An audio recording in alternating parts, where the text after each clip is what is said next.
Hi, I'm RobCosman. Welcome to my shop. Probably not what you're going to expect, but we're going to start over. Now, I'm not going to film all of it because it'll drive you crazy, but I'm going to explain to you what happened, how come it's not recoverable, how I can actually still salvage my drawer front, and I'm going to take you through the process that we didn't get to see, which is if this had been typical drawer construction, how we would go through and fit the drawer back and the drawer front. So that part I'll show you. But the dovetailing all the corners, I'll figure out how I'm just going to come back in and show you what's done when we're done. So let's go over here. I want to show you this set of drawers. I don't think we've talked about this. This is a little more on the utilitarian side. So one of our projects in our power tool workshop was to build a set of lower cabinets, upper cabinets and lower cabinets. So in these, idea was I wanted to get them done as quickly as possible, but I didn't want to spend a whole lot of time with half blinds. So through dovetails, front and back, real easy opening, just a little place to stick your fingers on the front. Now it doesn't keep dust out. That's the downside. And I think I did, yeah, I did. I'll pull out one of these. I'll find one that's fairly empty. I'll show you what we did. Oh, look at that. We considered gold today. I didn't even know we had them. They're not much good. Stop. What's the matter? So, these are made out of drawer fronts. Actually, the front on everything is birch. Drawer sides are pine, drawer bottom is Baltic birch plywood. Now what I did different, instead of the traditional drawer bottom, I actually, because I envisioned these being taken out, for instance, if you wanted to take all your drills with you somewhere, you could take the drawer out and just move it over and then bring it back. So I kind of thought they might get beat around a little bit. So instead of a typical drawer bottom, which you've seen us do, where it sits in the groove, I actually cut a rabbet out so that this actually runs right on the drawer bottom itself. So you don't have to worry about breaking that little somewhat flimsy piece off at the bottom. Now the other thing I did different, and this is the first time I did this, instead of laying out and cutting all the dovetails individually, I made a template. So I took a piece of birch, I laid it out according to this size, because these are all the same size, and I made the cuts in the piece of birch. Then I put the piece of birch on here, clamped it in place, and then I saw through the birch into the pine. So instead of having to go through and lay out, mark out every one, and then go and cut everyone individually, it's literally just went through that piece of birch, and it was thick enough that it would guide the saw. Remember, my saw has very little set. So because it's got very little set, it tracks really well, or in its own kerf, there's no wobble. And I was able to go through and crank these out really quickly. I still have some behind us that we haven't finished, but anyway, made for a nice looking, very efficient drawer. I could imagine, I don't want to back into doing any kitchen cabinets, but this would be a way of doing them and actually doing them efficiently enough that you could possibly do it and earn $5 an hour. These are just boxes and holes. In fact, this is a little bit different too. I should take this out and show you. So what I did here, this is a typical face frame construction, and then there's the actual side is over here, and this side is way in here. So what I did is I just took pieces of pine, 3/4, and I put them in there so that they were flush with the sides, and that's what so the drawer runs on this. Well, it's actually 5/8, but it's less than that. 5/8 Baltic birch side, and the pieces of the fillers keep it from moving side to side. Now it doesn't have the same kind of fit that I achieve on my other drawers. As you can see, there's a lot there. There's a lot more side to side wobble than I would ever want, but remember, this is designed to be somewhat utilitarian. All right, and then sooner or later I'm going to actually get around to doing these.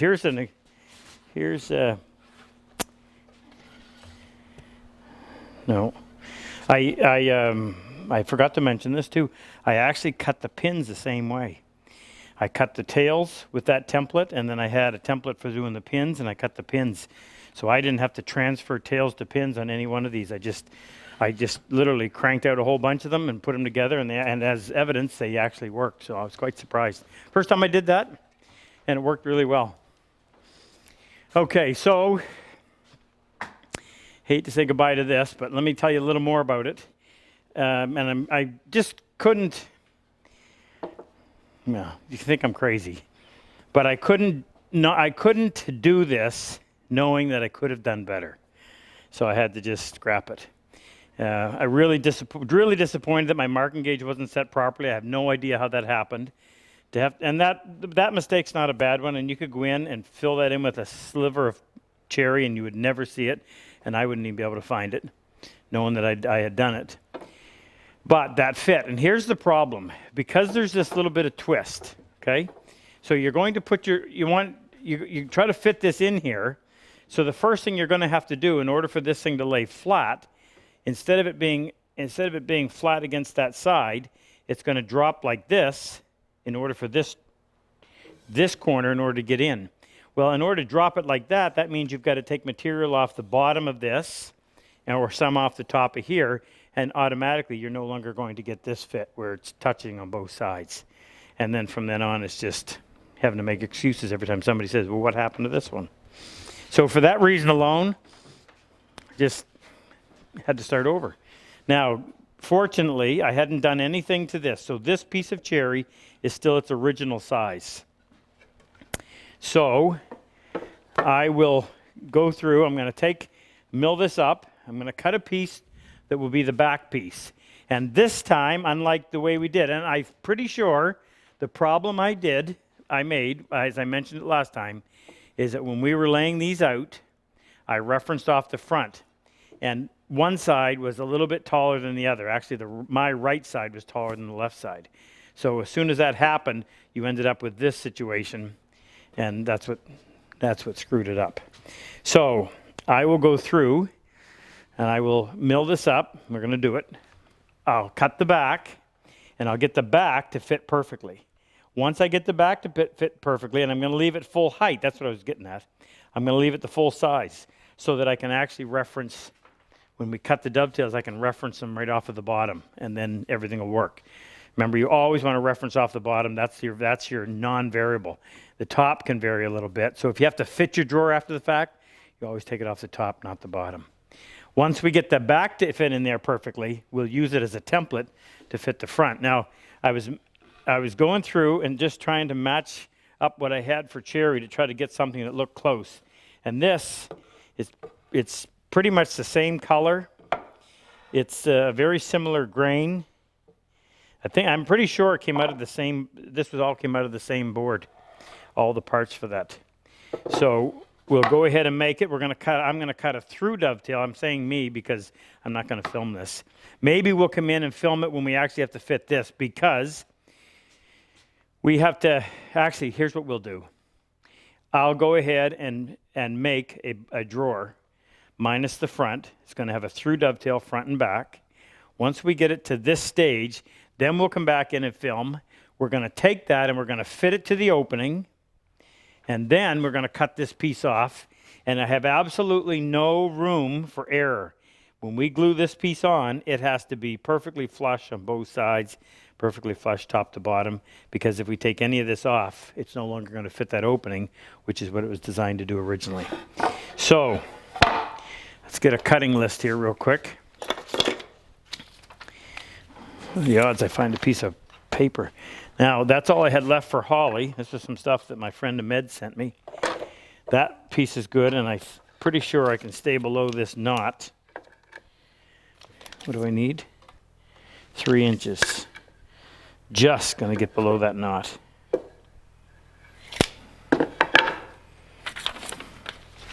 Okay, so we want, that's 14 and 3/4, so I'm going to cut it 14 and 13/16.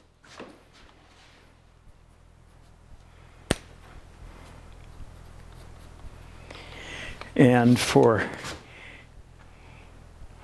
we'll go 3 inches.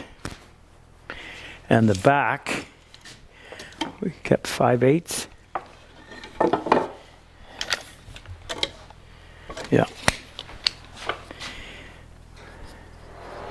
Now the front is essentially going to be the same. The only thing I'm going to do different, I'm going to make the front, we'll go 14 and 13/16.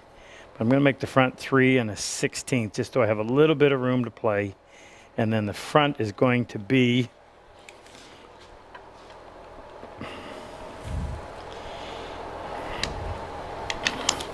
all right. That is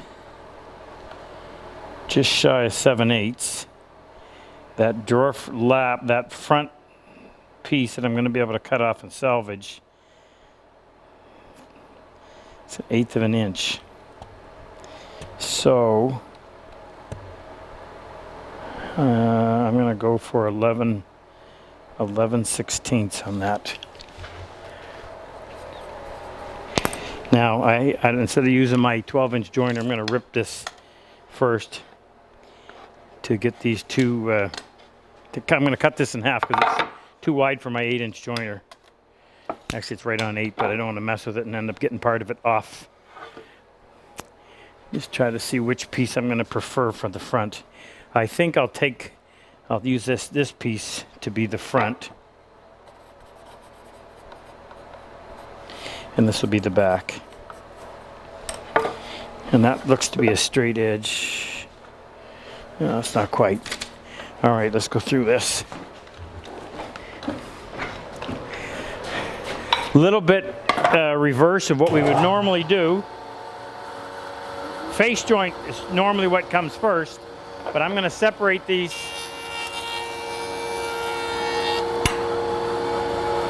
Or I should say I'm going to cut this down.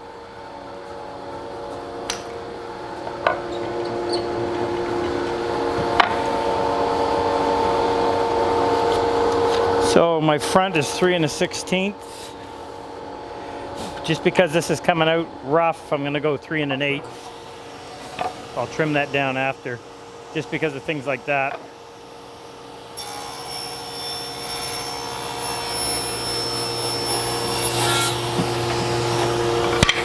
And then we'll take the 3-inch piece for the back.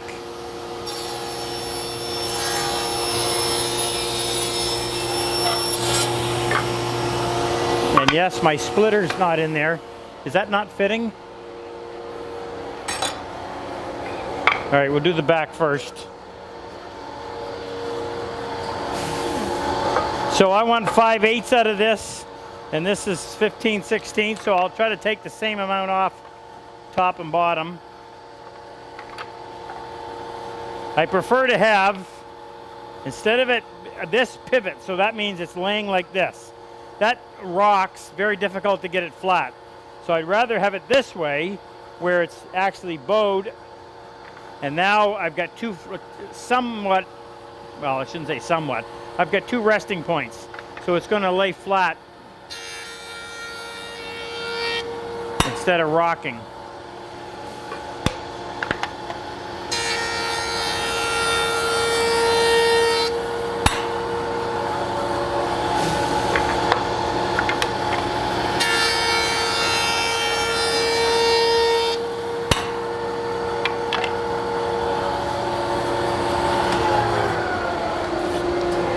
Now the reason why I'm only doing one piece is because it'll chew up the whole episode just fitting the back, I expect.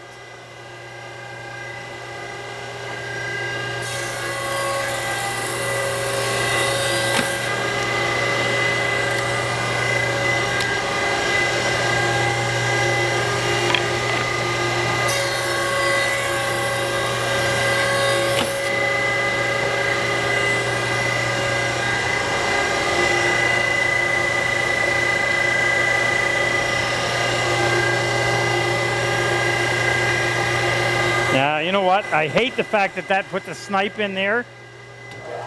So just because this might be the final pass, I'm going to run that side over the joiner.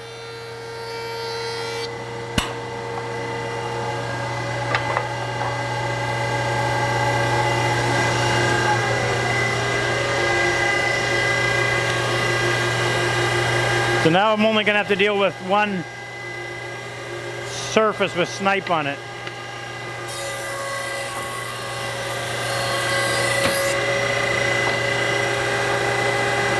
Okay, that's 5/8. Now I'm going to give myself a nice straight edge off of the... Now, the reason why I'm going back to this, when I did it the last time, I did not have a flat face to put up against the fence. So chances are that edge was not perfectly square. Now I do, so I can lay that in there, and I can trust that this edge, having gone over the jointer, will indeed be square to that face. Now I'm going to go back over to the table saw and trim it down to 3.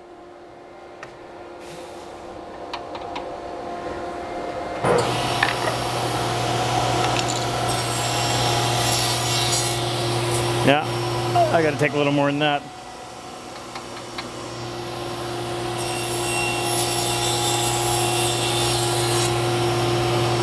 Now, show you a habit that I've been in for a long time, because I've had a Biesmeyer fence for a long time. Whenever I'm running something through, I always keep some fingers over here, and it keeps my hand from moving over toward the blade.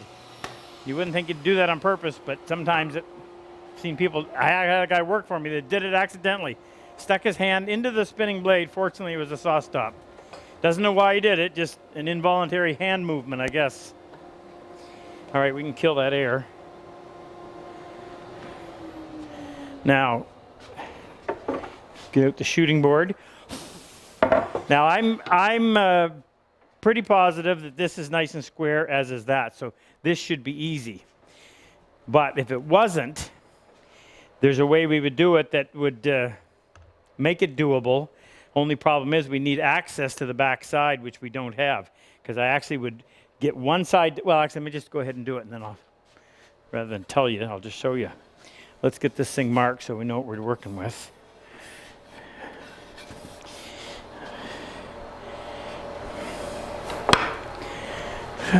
Where's my big jointer? I was going to set that on there and check it. I think we'll have this as the inside, so this will be top right. Now I want to joint that bottom so that I know that will be my reference. That's almost too long for this.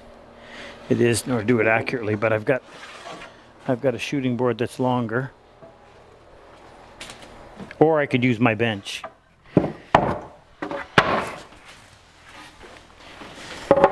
Now when I use a shooting board like this, I'm not trying to square anything up except for the edge to the face. Let me explain. With this much reference surface here versus what's there, you can't square this with that little bit. So what I do is I simply use the shooting board to act as a stop, a bench stop, but it keeps the board and the fence, the board and the plane square in this direction. Now I'm going to use the sole of the plane to make it straight. So what I'll do is simply push directly across from the blade. My thumb's keeping the board down tight to the shooting board, and my fingers are keeping it pressed tight against the bottom of the plane.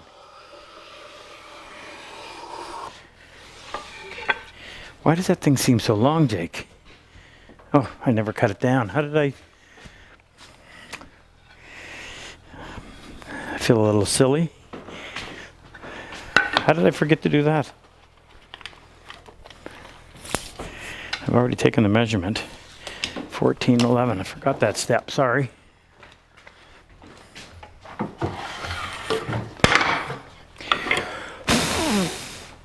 See what happens when you screw up? You just keep screwing up.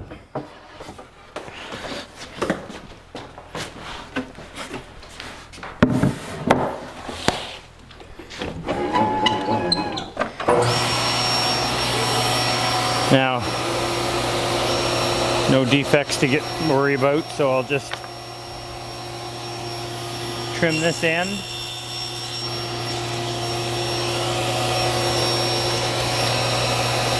And that was going to be 14 and 13/16.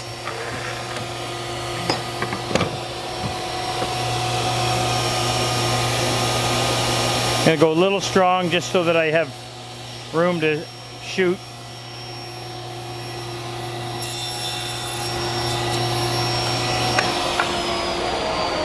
Better. Now, could I do that on there? Yes, I could. Anyway, I got to show you my long shooting board.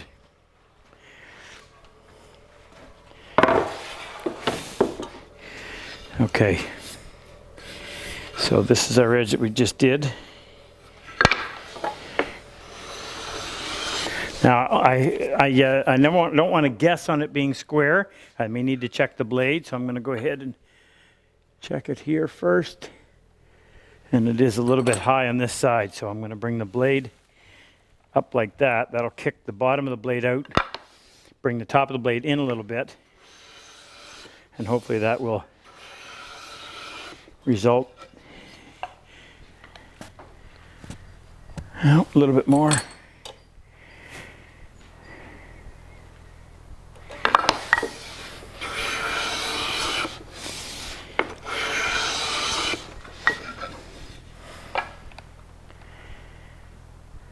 Oh, come on.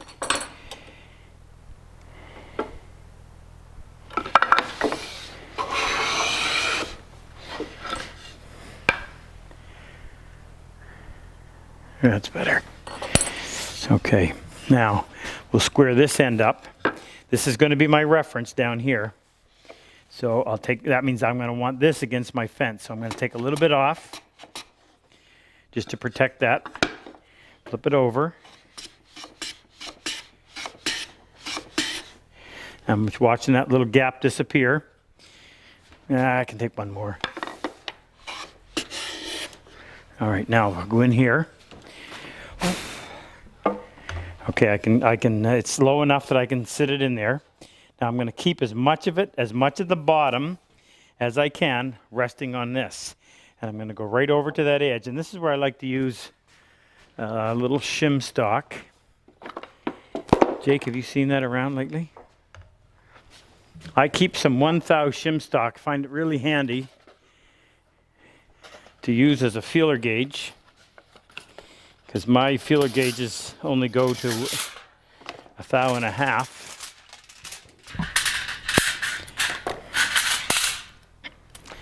Okay.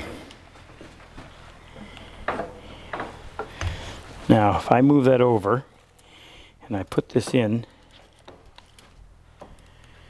so it's tight up there, but it's loose down there, which surprises me. But just before I go any further, I want to check and make sure that the side of this, or this edge, is actually nice and straight. And I'm going to grab I've got a number 8 Lee Nielsen that I trust as being probably the best reference surface in my shop. And I often use the edge of it to check things like this. Make sure that's clean. Now I don't want that to pivot in the middle, and it does.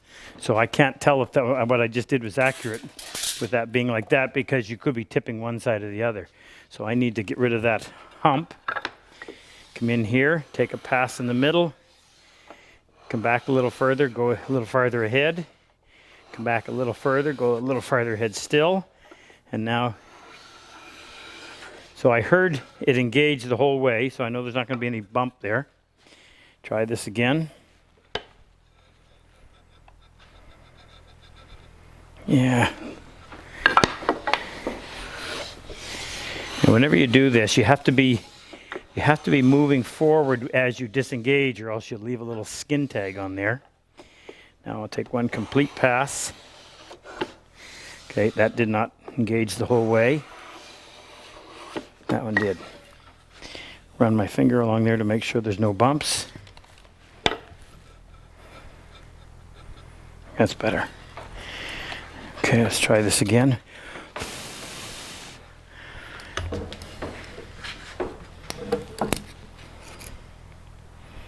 So I want to have it long enough that I can keep it pushed against this so that I'm not sticking out farther. So I know I'm laying flat against the face. I still have some material here that will reference against the face. I want to keep it tight to the bottom. I want to move that over. And I still think I'm loose down here. I am. So I'm tight up there, but I'm not tight down there. So that means I got to take a little bit of material off the top. I'm a little heavy right here.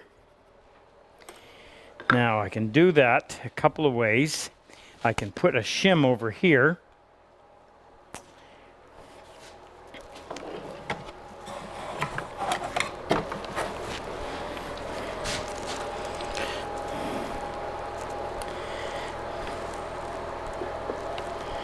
See, that might be too much, I don't know.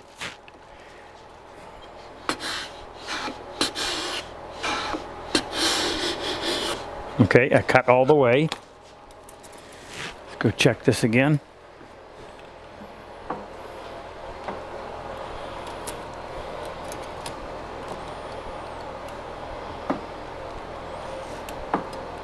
Tight. Not tight. Ooh, it's going to take a little more than that. And I still have a little bit of a chamfer left on there. Is that the one that I used? 11 thou, 13, 15. Let's try 16 thou.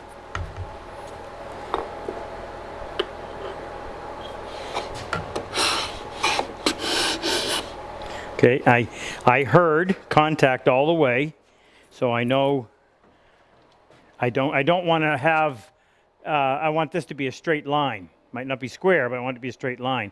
If I had stopped, or if I hadn't heard it make contact with the plane all the way through, then I know that I only would have had something to here, and then that part would be still sloped in the other direction.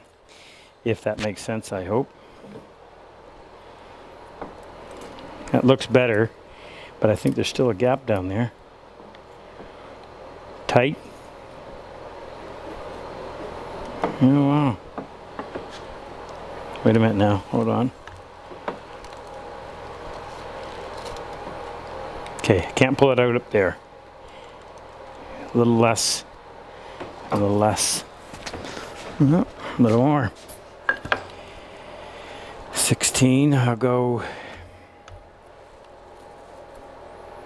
Wasn't going to be much. I'll go 18.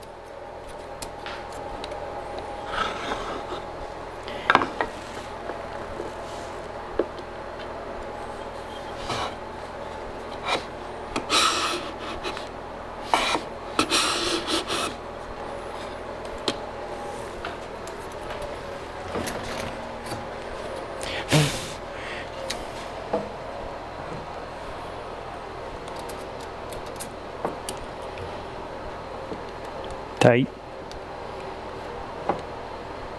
Ah, son of a gun. Well, wait a minute now. So if I hold that down to make sure, push tight. No. That's still tight, definitely tighter at the top. I don't care how long it takes. You get it right. All right, we'll go 20.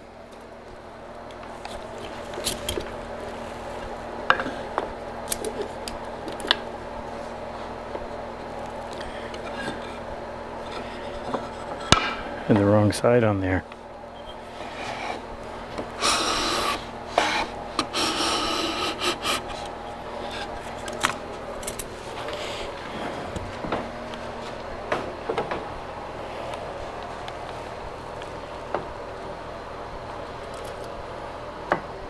Tight, tight. Now, I don't know whether I may have messed that up a little bit. I'm tight here, and I'm equally tight there.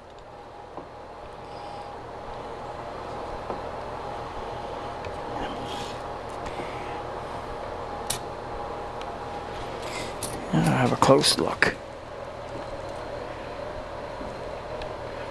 Well, I'm going to try one more time, just on the slight chance that I'm improving to the point where this next one will do it. If I end up being loose here and tight in the middle and tight down there, then I know that this line is not straight from there to there, which would surprise me, but you never know. So let's try.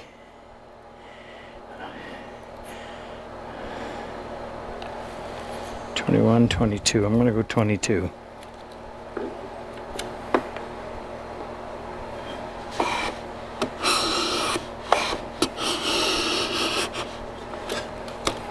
Surprised I haven't torn anything out there yet.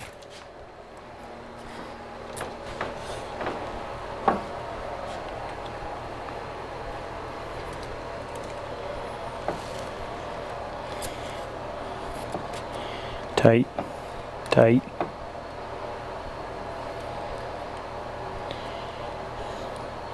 Okay, I gotta get this right. So definitely tight there. Definitely tight there.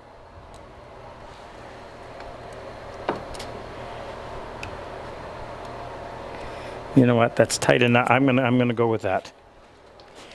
Okay, now we got to get the other side. So here's what I would normally do. If we had access to the back side, I would. How are we for time, Jake? 31. Oh, that's all right. I have a blade that I've never put a back bevel on. It's actually got dinged. I got to fix that. And what I would do is I would put that in there. Now remember, I'm talking about being able to reach around, somehow get in there. I would put the drawer back, resting it on at least a little bit of it on the bottom here, pushing it up against like that, and then having it far enough out so that I'm not distorting this. I would take that knife, that blade, and I would run up and down so that it would leave me a mark that I could then shoot to that would make this as accurate as possible.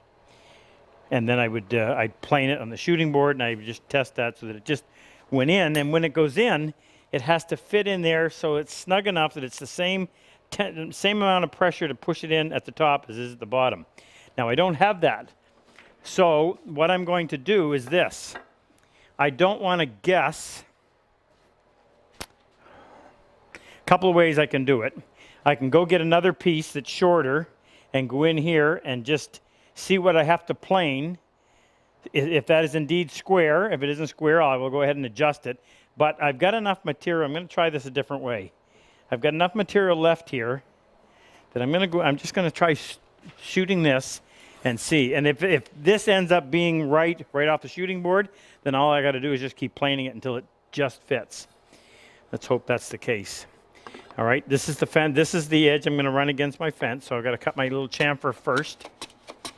Then flip that over.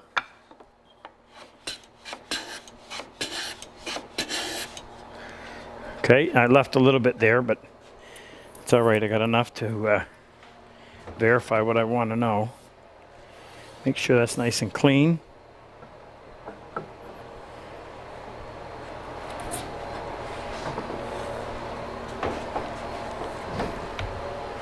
Ooh, exact opposite. Tight at the bottom and loose at the top. Well, if we can figure out how much we have to have it, how much we have to raise it in order to get that. So we're heavy down here. So now we need to do the opposite. We've got to come in here. Either we need to come in here and pull this out, or we flip this around and do the same thing. And that edge is parallel to that, so I'm going to go ahead and do that. So let's try the 22 and just see if, by a stroke of luck, it's...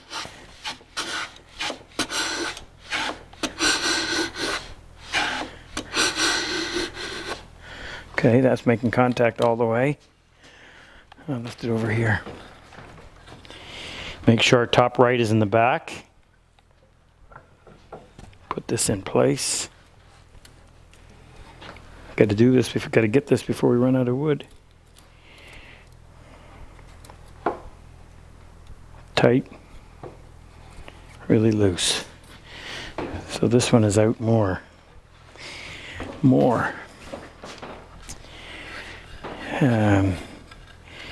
Okay, we're like that, and I'm going to guess and say that this we probably need to go, I'm going to do 30.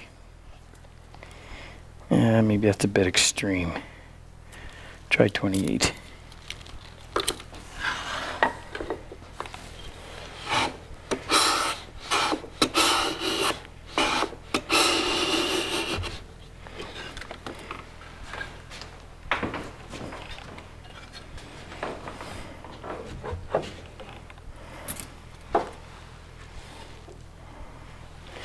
How much have we got? Oh, we still have lots. I don't think that was it. Make sure that's down.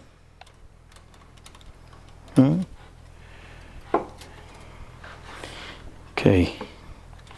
Definitely tight. Not so.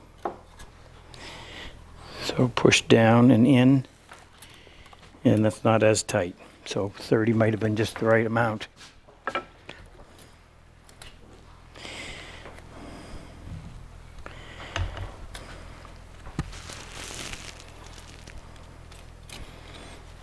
Imagine going through all this on a whole kitchen full of drawers.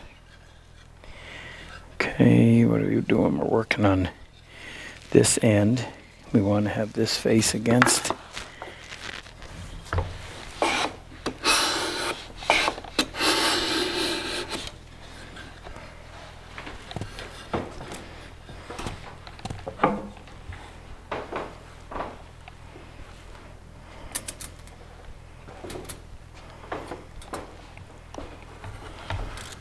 Tight at the bottom. Ah, you dog. Oh, wait a minute now. If I keep that tight at the bottom and push against it, that's tight. And that's tight. Okay, so that's the amount we need. Now we got to get it so that we just get to the point where that has to be pushed in order to get in there. So we got to take, all I can do is guess on this. This is going to be a lot of trial and error. It's about a 64th. Okay, we're going to use that 30 thou shim. And we're going to reference it this way, right? So we need to take our, cut our little chamfer here.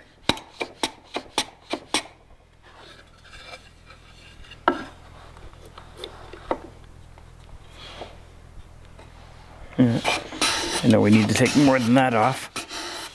So I plane until that little chamfer disappears. Now, just because I can't make this board grow if I don't have to, in case you haven't seen my...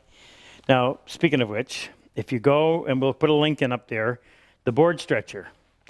Believe it or not, you can actually make a board longer if you have to. I know, you're not believing me. Go in and see it. Watch it.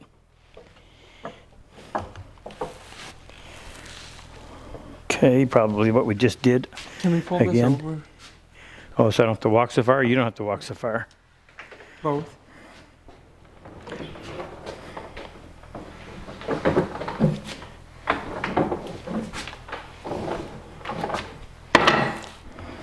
Not a bad idea, Jake. I should have thought of it 39 minutes ago. Yeah. I have to keep asking myself this. I'm planing like this. I need to cut my chamfer over here.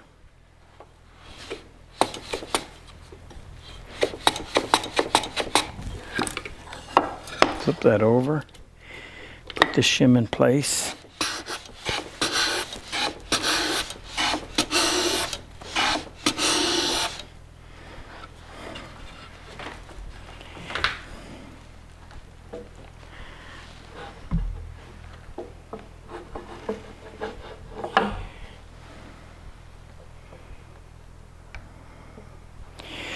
This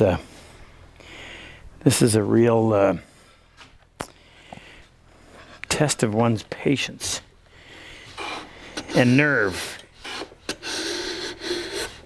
because I certainly can't afford to go too far. Now check.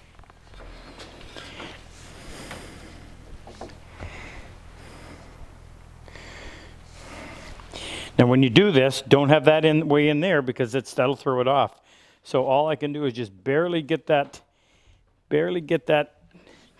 already fit end into the opening, and then come over and try this. That's really close. So exciting.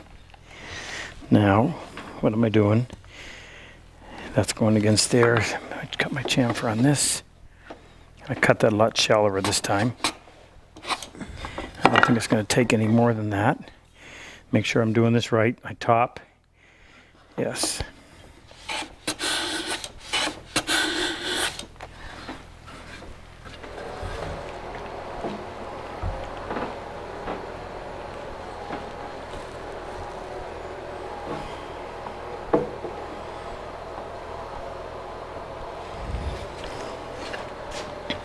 I'm looking, in case you're wondering what I'm looking at, I can still see my chamfer right here.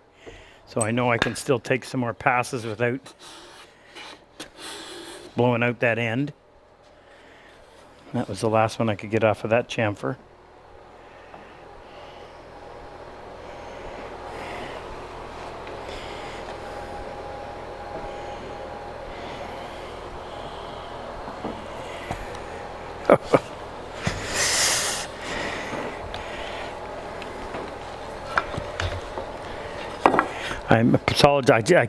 I'm checking and rechecking because I do not want to screw this up. So I'm going to plane like that. So I've got to take my chamfer off of here. I'm going to do two, that's it. I'm going to check every pass.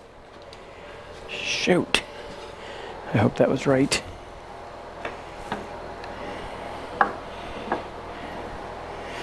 Not there yet.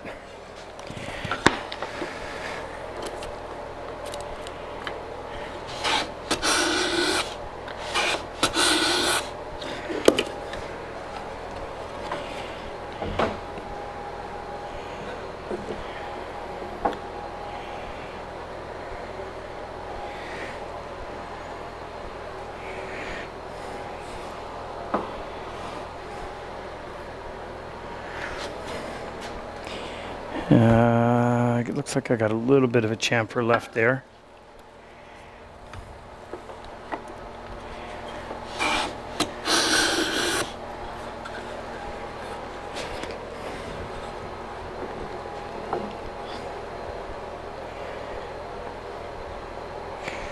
I think you're going to have a real keen interest in this in order to endure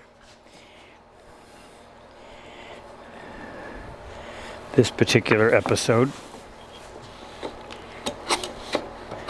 But if you don't have the patience, then you can't expect to get the fit that we're aiming for.